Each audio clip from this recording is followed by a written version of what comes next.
Здравствуйте, уважаемые зрители! Представляем анонс четверговой толстушки Якутии. Итак, что вас ждет на страницах нашей газеты 12 ноября?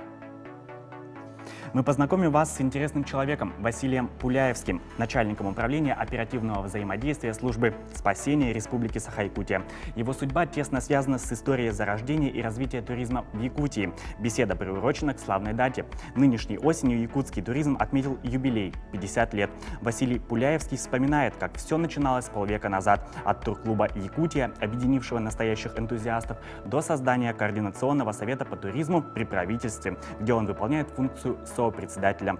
Он сам и его супруга посвятили свои судьбы тому, чтобы о Якутии узнали как сами якутяне, так и далеко за ее пределами.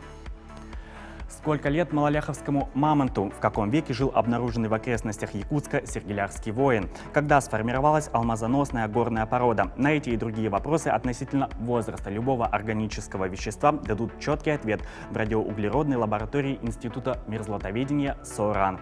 О том, как якутские ученые смогли освоить сложнейшую технологию, читайте в Якутии. Книги в этой библиотеке не просто издание, которое можно полистать. Зачастую это единственное окно в мир, в которое глядит незрячий. В Якутии проживает более 2500 инвалидов по зрению. Многие из них пользуются единственной в республике библиотекой для слепых.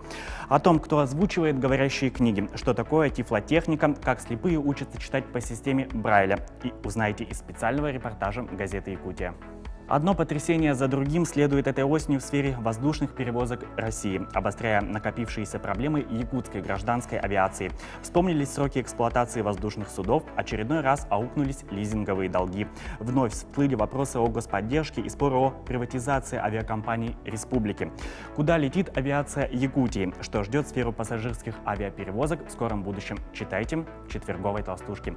Помимо этого, в газете будет много интересных материалов на самые разные темы, от политических до житейских. Все о главном, главное обо всем. Читайте газету «Якутия».